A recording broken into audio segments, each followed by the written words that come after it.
NASCAR just found its new king, and if you blinked, you missed it. 3 races, 3 wins, 0 doubt. What we just witnessed to open the 2026 season wasn't just hot streak racing. It wasn't luck, it wasn't fuel mileage, it wasn't chaos. It was control. And right now, Tyler Reddick isn't just leading the standings, he's taking the mantle as the best driver in NASCAR. A historic three-peat to start the season, in the next-gen era, against the deepest field we've seen in years. This feels different. This feels like the beginning of something big. Before we dive into the data, the telemetry, and the qualifying drama, do us a huge favor. Hit that like button and subscribe. We are a growing community of die-hard fans who care about the technicalities, the points, and the history. Help us hit our 5,000 subscriber milestone. What just happened? Let's break this down. Race 1, pressure everywhere. New season, new expectations. Reddick doesn't just win, he commands the race, controls restarts, manages tire wear, makes bold outside lane passes when everyone else plays it safe. Race 2, completely different track type, different setup, different strategy calls. Doesn't matter, he adapts. Late race restart, ice cold. Perfect timing, clears the field before turn 2 and never looks back. Race 3, the one that changed everything. Late caution, overtime tension, the field stacked behind him, and instead of playing defense, Reddick goes on offense, dives deep into the corner, holds the line, inches from the wall. Historic three-peat.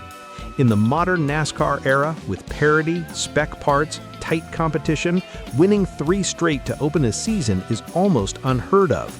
The next-gen car was designed to prevent domination, and yet, here we are. This isn't just momentum, this is a statement. Why this is different? We've seen dominant stretches before. Kyle Larson had that 2021 run that felt unstoppable. Chase Elliott carried the sport with consistency and road course brilliance. Denny Hamlin has been the standard of veteran racecraft for years. But this is happening in the toughest competitive environment NASCAR has ever created.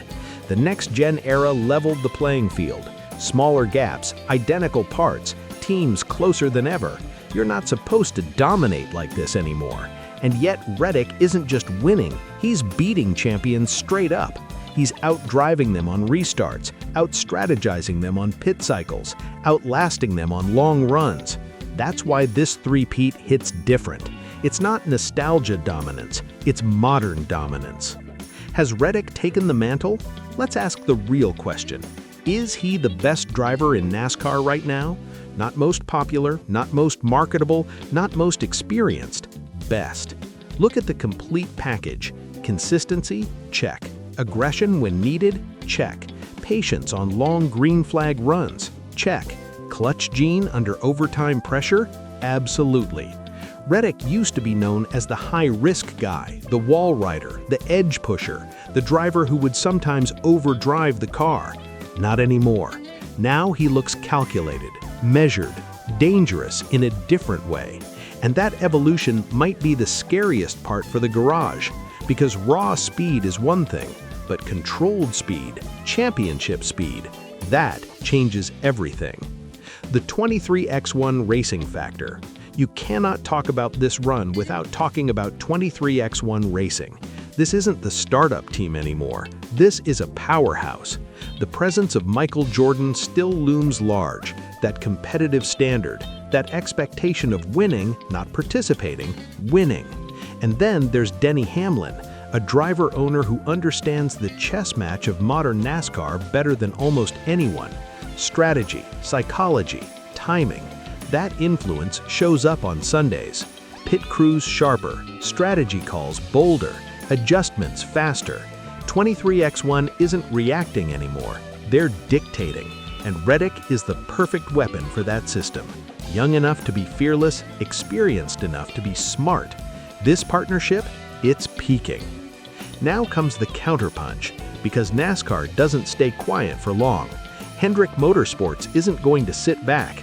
Joe Gibbs Racing isn't going to accept second place. Veterans like Larson and Hamlin don't just fade away. Adjustments are coming.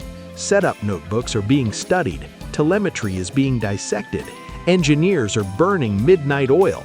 The question is, can anyone slow him down before this snowballs? 3 wins build confidence. Confidence builds aggression. Aggression builds dominance.